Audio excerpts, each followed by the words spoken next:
오늘 함께 읽은 본문 마태복음 9장 말씀을 가지고 예수님의 세 가지 사역이라는 제목으로 함께 말씀을 나누기 원합니다. 우리 기독교, 우리의 신앙의 핵심은 다른 것이 아니라 우리 예수님입니다. 아멘이신가요? 여러분 예수님 믿으시죠? 우리는 예수님을 그리스도라고 부르죠. 예수님을 그리스도라고 부르는데 이 그리스도라는 단어는 헬라어 크리스토스라는 단어에서 온 것입니다. 우리는 예수 크리스토스, 예수 그리스도라는 이 단어 안에서 예수님이 어떠한 분이신지 우리는 예수님에 대해서 알 수 있습니다. 이 그리스도와 똑같은 의미를 갖고 있는 단어가 히브리어로 메시아입니다. 이 메시아는 마샤라는 동사에서 온 것인데요. 마샤의 뜻이 뭐냐면 기름을 붓다라는 뜻을 갖고 있습니다. 메시아는 이 마샤의 명사형으로 기름 부음을 받은 사람이라는 뜻을 갖고 있는 단어입니다.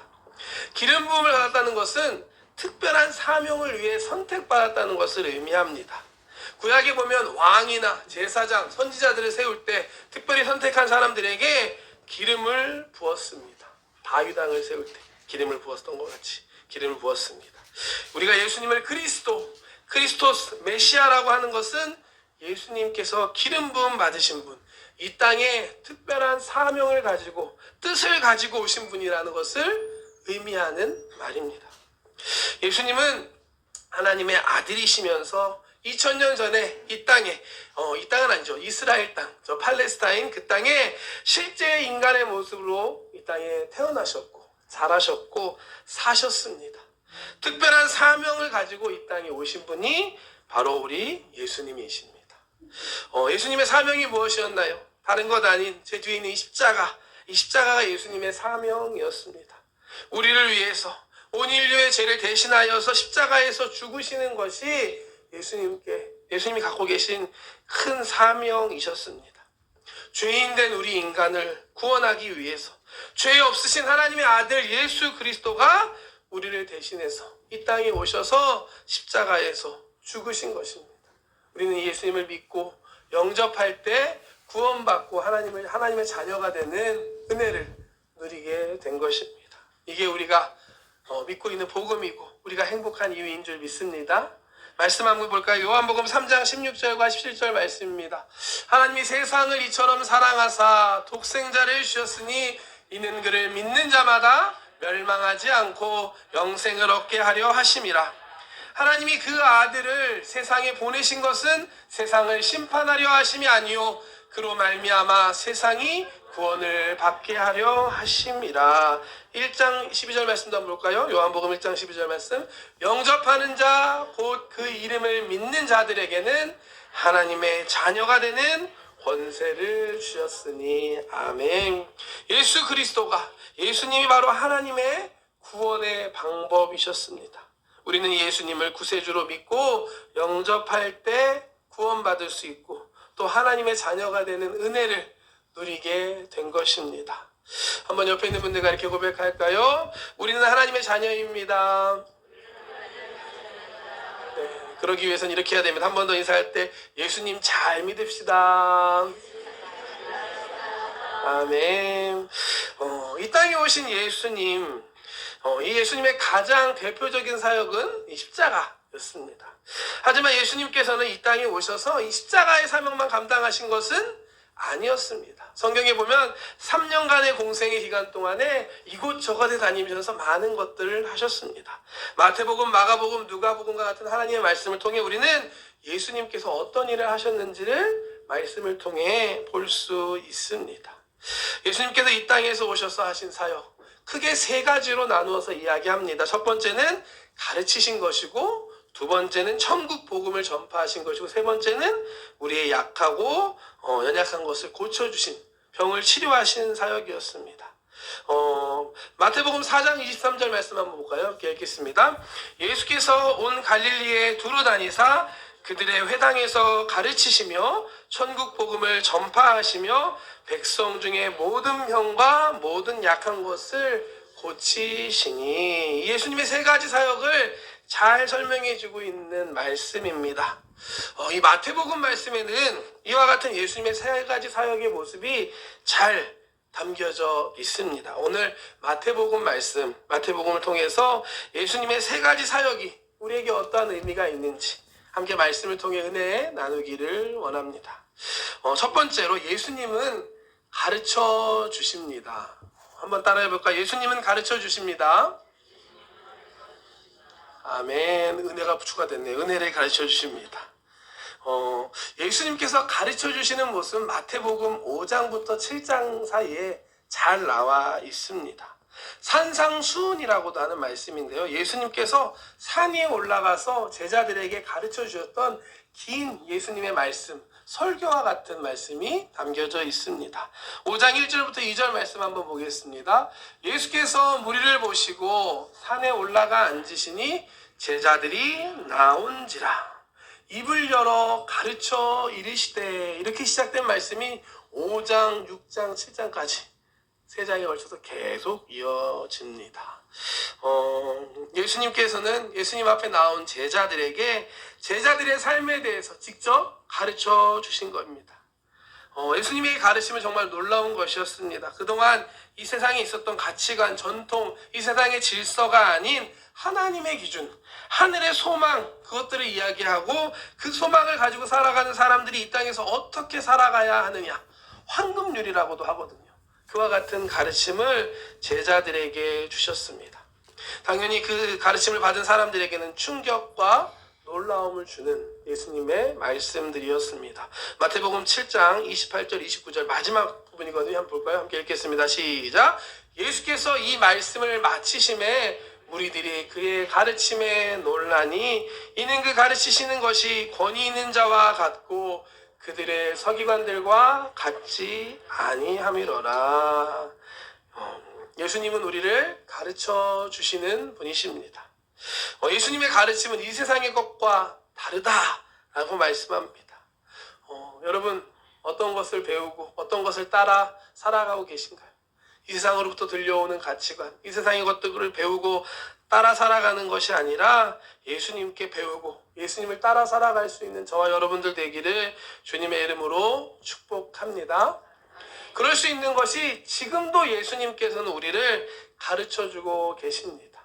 다른 보혜사, 예수님께서 약속하시고 보내주신 성령님께서 우리와 함께하고 계시고 우리에게 지금도 가르쳐주시고 인도해 주고 계십니다. 제가 한국에 있을 때 교회 갈 때 가끔 택시를 탈 때가 있었습니다. 택시를 탈 때 제가 보통 교회를 이야기하죠. 저 여의도 순복음교회였으니까 여의도 순복음교회 부탁드립니다 라고 하면 제가 교회를 얘기했고 제가 딱 봐도 정장을 입고 있고 하기 때문에 목사님이신가요? 하면서 가끔 대화가 이렇게 진행될 때가 있습니다. 사실은 편하게 가고 싶은 마음이 있는 게 사실입니다. 조용히 쉬면서 가고 싶은데 가끔은 이분이 뭔가 하고 싶은 말이 있는 것처럼 느껴질 때가 있었습니다. 이렇게 대화가 진행되면 항상 저는 속으로 이렇게 기도했습니다. 성령님 도와주세요.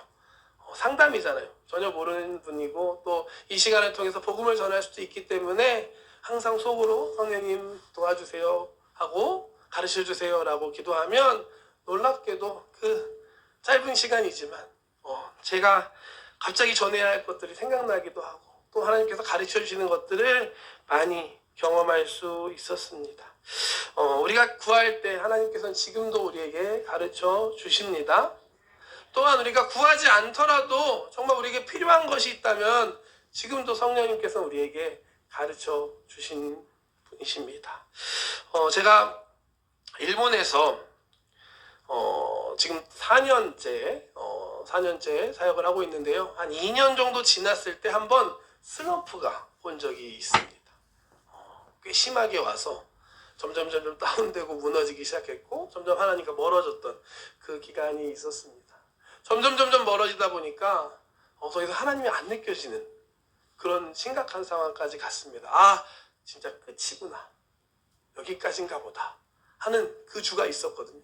그 주 예배를 드리고 나서 화요일날 교육자 사무실 혼자 있는데 마음이 너무 힘든 거예요. 내가 선교사로 와서 2년 동안 이렇게 사역했는데 결국 이렇게 됐네. 어떻게 해야 되지? 짐 싸야 되나? 끝인가? 이런 복잡한 마음을 하고 있는데 갑자기 전화가 울려왔습니다. 그러면서 뭐였냐면 갑자기 그 복음성가 한 곡을 일본말로 번역을 하라는 지시가 떨어진 거예요. 사실은 이 번역은 제가 아니라 다른 목사님이 하는 분이 계셨는데 그날 그 자리에 안 계셨고 급하다고 해서 제 딴에 일본은 인터넷에 검색하고 번역을 하기 시작했습니다. 그때 제가 번역했던 찬양이 우리 때문에라는 찬양입니다.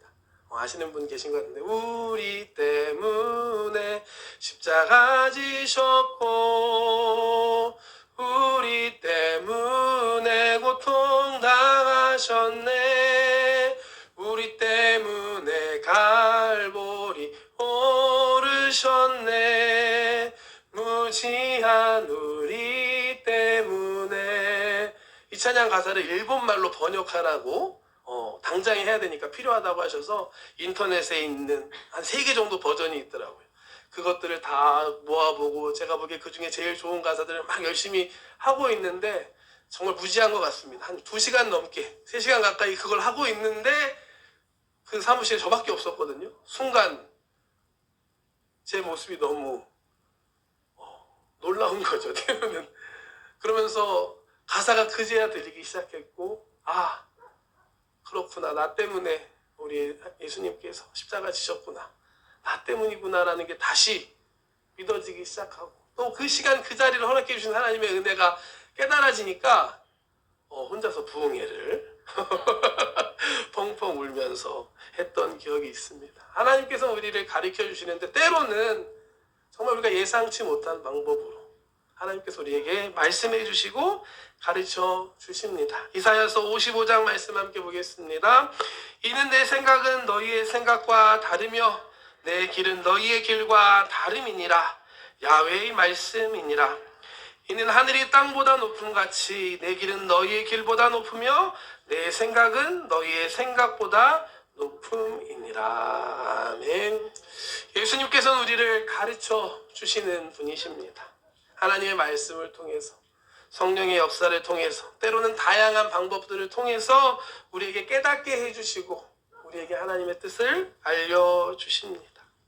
우리에게 필요한 것이 있다면 이 하나님의 가르침, 예수님의 가르침을 받을 준비가 필요합니다.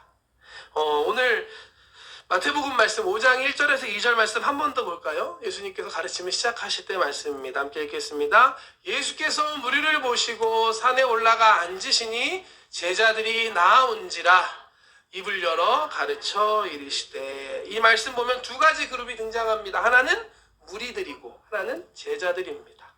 이 두 그룹의 차이가 있는데 뭘까요? 예수님께 나아간 사람들이 제자들이라는 것을 알 수 있습니다. 예수님이 산에 올라가 앉으시니 제자들이 나온지라. 제자와 무리의 차이는 예수님께 한 걸음 더 나아가는 것입니다. 오늘 이 자리에 있는 여러분들 무리가 아닌 제자가 되시기를 주님의 이름으로 축복합니다. 주님께 한 걸음 더 나아가는 여러분 되시기를 축복합니다. 예수님은 두 번째, 예수님은 우리에게 천국의 소망을 주십니다. 마태복음에 보면 천국에 대한 예수님의 말씀들이 많이 기록되어 있습니다. 특별히 한국말로 천국이란 단어는 누가복음, 마가복음, 요한복음에는 안 나오고 마태복음에만 나옵니다. 신기하지 않나요? 물론 하나님의 나라라는 표현이 있는데 천국이라는 말이 마태복음에는 총 36번이나 등장을 합니다. 특히 보면 13장에는 예수님께서 다양한 비유들로 천국에 대해서 가르쳐 주고 계십니다. 4가지 땅에 떨어진 씨 비유, 가라지 비유, 겨자씨와 누룩 비유, 밭에 감추진 보화 비유, 좋은 진주를 구하는 장사의 비유, 그물의 비유 등 모두 천국을 준비하는 우리들의 마음가짐, 또 마지막 때에 있을 일에 대해서 예수님께서 비유를 가지고 가르쳐 주시는 말씀들입니다. 이처럼 예수님께서는 이 땅에 오셔서 천국에 대한 많은 가르침을 우리에게 주셨습니다. 이건 예수님의 사역 초기부터 있었던 일입니다. 마태복음 4장 17절 말씀 함께 볼까요? 이때부터 예수께서 비로소 전파하여 이르시되 회개하라 천국이 가까이 왔느니라.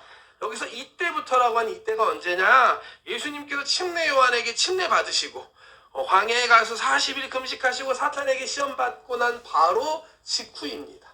말 그대로 예수님이 사역을 시작하시는 가장 처음 바로 그때인 것입니다. 처음부터 예수님께서는 사람들에게 천국의 복음, 회개하라. 천국이 가까이 왔다. 천국이 멀지 않다. 라는 말씀, 천국의 복음을 전파하셨습니다. 천국의 복음은 예수님의 핵심적인 메시지였습니다. 사실 당시에 이스라엘 사람들에게는 이 천국의 복음이 필요했습니다. 왜냐하면 그 당시는 이스라엘이 로마 제국의 지배를 받고 있던 시대입니다.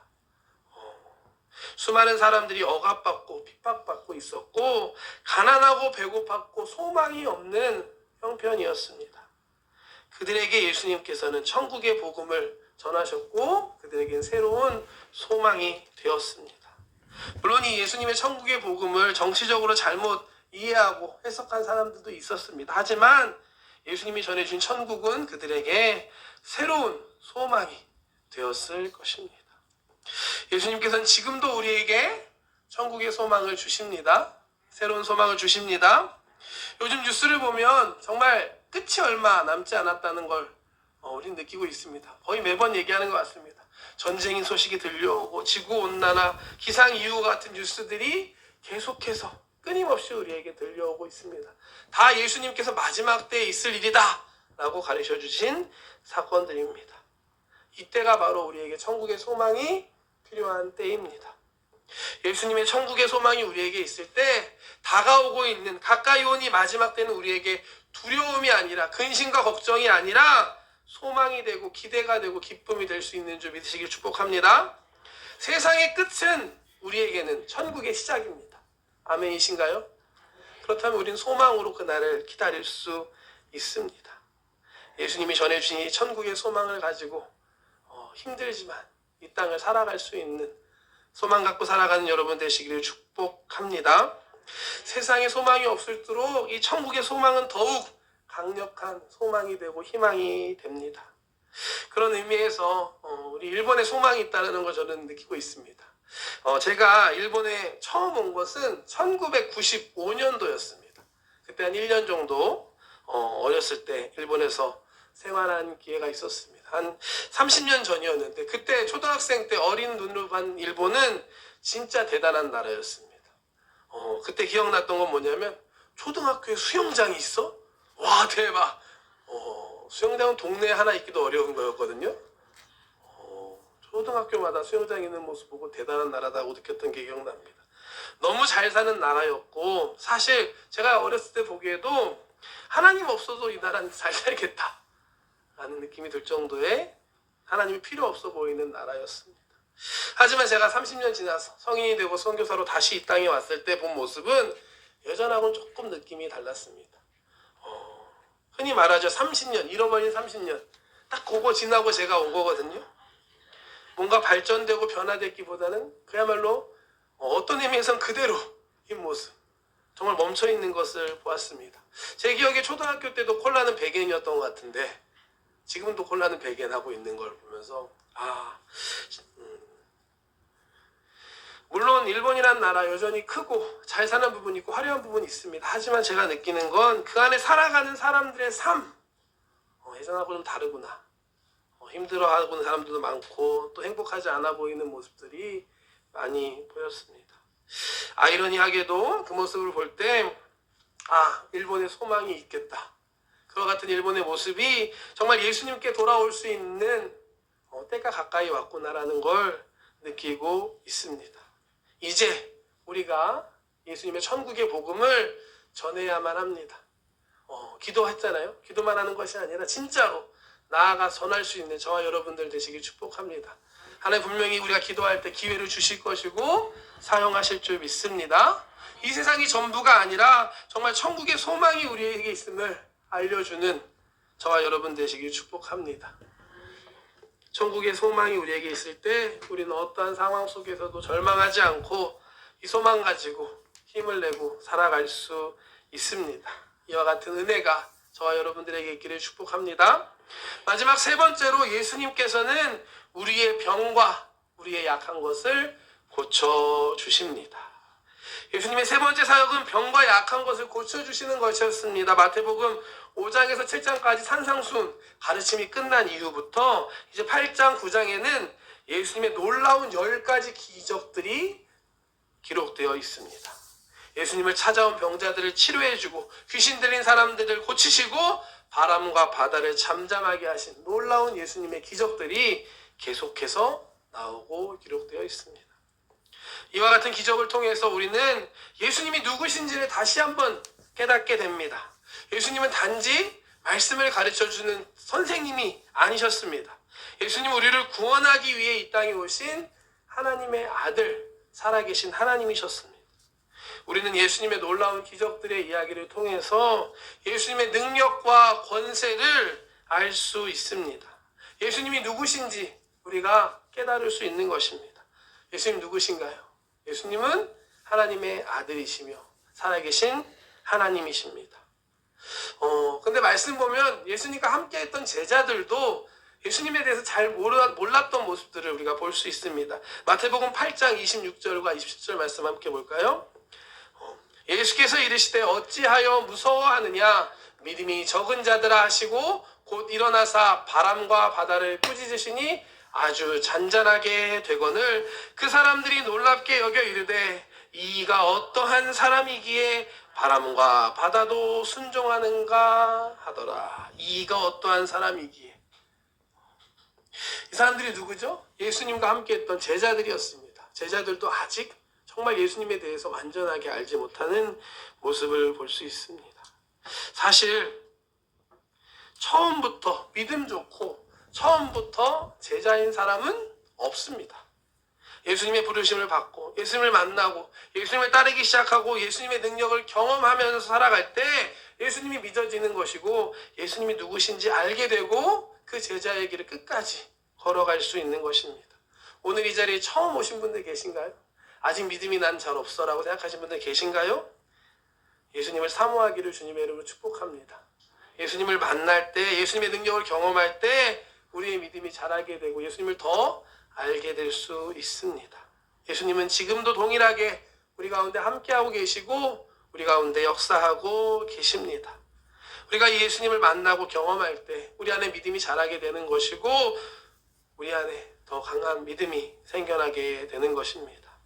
마태복음 8장과 9장에 보면 10가지 예수님의 기적들이 나옵니다. 한번 보여주실래요? PPT로 준비해 주셨다고 했는데 첫 번째는 나병 환자를 치유하신 이야기, 두 번째 중풍병 걸린 백부장의 하인이 고침받은 이야기, 베드로의 장인의 열병을 장모의 열병을 치료하신 이야기, 바람과 바다를 잔잔하게 하신 이야기, 귀신 들린 사람을 치료하신 이야기, 중풍병자를 치료하신 이야기, 12해 동안 혈루병 걸린 여인을 치료하신 이야기, 한 관리의 죽은 딸을 살리신 이야기, 맹인의 눈을 뜨게 하신 이야기, 귀신 들려 말 못하는 사람을 치유하신 이야기.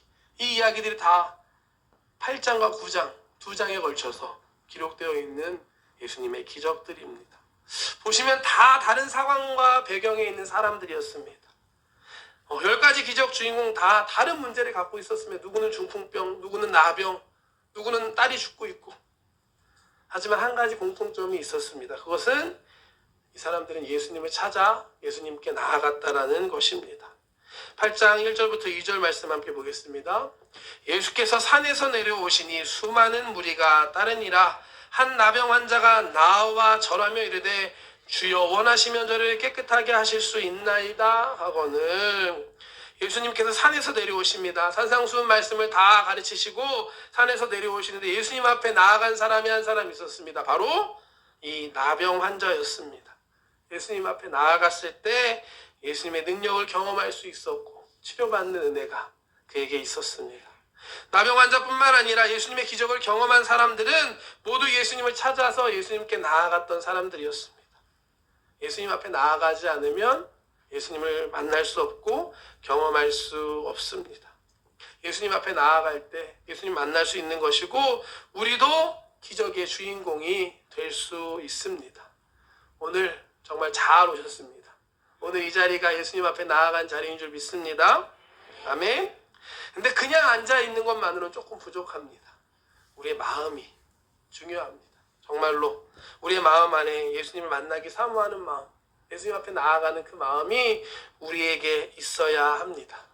예전에 목사님들이 많이 하셨던 얘기가 있습니다. 성전에 이렇게 예배당이 있으면 앞자리는 금자리, 중간자리는 은자리, 뒤에 있는 자리는 어떤 자리.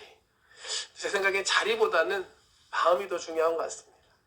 앞에 있든 뒤에 있든 방송실에 있든 예배하는 그 순간 마음이 정말 주님께 집중하고 주님 만나기 원합니다. 만나주세요. 사모하면서 나아가는 모든 분들에게 주님께서 함께해 주실 줄 믿습니다.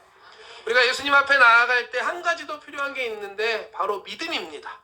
예수님이 10가지 기적 이야기 살펴보면 계속해서 나오는 것이 믿음에 대한 예수님의 말씀입니다. 한번 말씀 보겠까요? 8장 10절부터 함께 보겠습니다. 예수께서 들으시고 놀랍게 여겨 따르는 자들에게 이르시되 내가 진실로 너희에게 이르노니 이스라엘 중 아무에게서도 이만한 믿음을 보지 못하였노라. 8장 13절입니다. 예수께서 백부장에게 이르시되 가라 내 믿음대로 될지어다 하시니 그 즉시 하인이 나으니라. 백부장의 하인을 고쳐주시는 말씀입니다. 이만한 믿음 본 적이 없다. 내 믿음대로 될지어다. 백부장뿐만이 아니라 12의 혈루병 앓았던 여인 맹인에게도 이와 같이 똑같이 말씀하십니다. 9장 말씀 한번 볼게요. 예수께서 돌이켜 그를 보시며 이르시되 따라 안심하라 내 믿음이 너를 구원하였다 하시니 여자가 즉시 구원을 받으니라. 29절도 말씀 볼게요. 맹인에게 하신 말씀입니다. 예수께서 그들의 눈을 만지시며 이르시되 너희 믿음대로 되라 하시니. 아멘. 우리가 예수님 앞에 나아갈 때 우리에게 이와 같은 믿음이 있기를 주님의 이름으로 축복합니다. 어떤 믿음인가요? 예수님께서 나의 구원자가 되시고 예수님께서 나를 치료해 주신다라는 믿음입니다. 제가 허리 수술할 때 찬양했던 것처럼 예수 나의 좋은 치료자. 그 믿음이 우리에게 있을 때 주님께서 우리에게 역사하시는 줄 믿으시기를 축복합니다. 우리의 삶의 모든 문제 해결하시고 우리의 연약한 것을 새롭게 하시고 강하게 하시는 분이 예수님이시라는 믿음이 우리에게 있어야 합니다. 이 믿음 가지고 나아가는 여러분 되시길 축복합니다. 이 믿음의 근원이 어디 있을까요? 바로 하나님의 말씀에 있습니다. 로마서 10장 17절 이렇게 말씀합니다. 그러므로 믿음은 들음에서 나며 들음은 그리스도의 말씀으로 말미암았느니라. 예수님께서는 우리의 모든 문제를 해결하시는 능력이 있습니다. 아멘인가요? 제 말이 아니라 하나님의 말씀입니다. 마태복음 8장과 9장에 제가 10가지 기적이 기록되어 있다고 하잖아요. 하지만 사실 예수님께서는 더 많은 기적들을 그때 행하셨습니다. 한번 말씀을 통해 확인할까요? 16절 말씀, 8장 16절 말씀입니다. 시작. 저물매 사람들이 귀신 들린 자를 많이 데리고 예수께 오거늘 예수께서 말씀으로 귀신들을 쫓아내시고 병든 자들을 다 고치시니. 아멘. 말씀 보시면 만합니다. 사람들을 많이 데려왔다. 병든 자, 귀신 들린 자를 예수님께서 고치셨는데 다 고치셨다라고 말씀합니다. 예수님께서는 10가지 기적 외에도 수많은 사람들을 고치시고 수많은 귀신 들린 사람들을 치료하셨습니다. 예수님께서는 어떤 특별한 사람, 선택받은 사람만 치료해 주신 것이 아닙니다. 믿음으로 예수님을 찾아온 사람들을 다 치료하셨다라고 기록하고 있습니다. 제 말이 아닌 이 말씀을 믿으시기를 주님의 이름으로 축복합니다. 예수님께서는 우리의 구원자이시며 우리의 연약함을 담당해 주시는 분이십니다. 누구든지 믿음 가지고 예수님 앞에 나아가면 예수님께서 함께 해주시고 도와주시고 역사해 주실 줄 믿습니다. 다 고쳐주시고 다 새롭게 해주실 줄 믿습니다. 믿음 갖고 나아가는 저와 여러분 되시길 축복합니다. 예수님은 우리를 가르쳐 주시는 분이십니다. 우리에게 천국의 소망을 주시고 우리를 고쳐주시고 우리의 연약함을 도와주시는 좋으신 분이십니다. 여러분의 삶 가운데 어떠한 문제가 있나요? 오늘 이 자리가 주님 앞에 가지고 나아가는, 주님 앞에 믿음으로 나아가는 자리가 되시기를 축복합니다. 예수님께서는 우리를 사랑하시고 또한 우리를 불쌍히 여겨 주십니다. 오늘 본문 말씀 마태복음 9장 36절 말씀입니다. 예수님께서 말씀하십니다. 우리를 보시고 불쌍히 여기시니 이는 그들이 목자 없는 양과 같이 고생하며 기진함이라. 예수님께서 우리를 보시는 마음입니다. 불쌍히 여기시는 마음. 고생하고 있구나, 힘들어하는구나라는 그 마음으로 우리를 바라보고 계십니다. 그 주님 앞에 오늘 이 자리가 믿음으로 나아갈 수 있는 자리가 되길 축복합니다. 누가복음 15장 보면 잘 아시는 탕자의 비유가 나옵니다. 탕자가 아버지의 재산을 가지고 나아가서 다 탕진하고서 빈터터리가 된 다음에 그래도 아버지께 돌아가야겠다 회개하는 마음으로 돌아올 때 아버지가 어떻게 하고 있죠? 집 앞에 나아가서 그 아들, 그 죄인, 그 몹쓸 놈을 아버지는 기다리고 계셨습니다. 이게 우리를 향한 아버지의 마음이고 하나님의 마음임을 믿습니다. 오늘 이 자리가 주님께 돌아가는 자리, 믿음으로 하나님 앞에 나아갈 수 있는 자리 되시길 축복합니다. 고민하고 계신 것 있나요? 하나님께서 가르쳐 주실 겁니다. 절망 가운데 낙심하고 계신 분이 계신가요? 예수님께서 여러분들에게 새로운 소망을 주실 줄 믿습니다.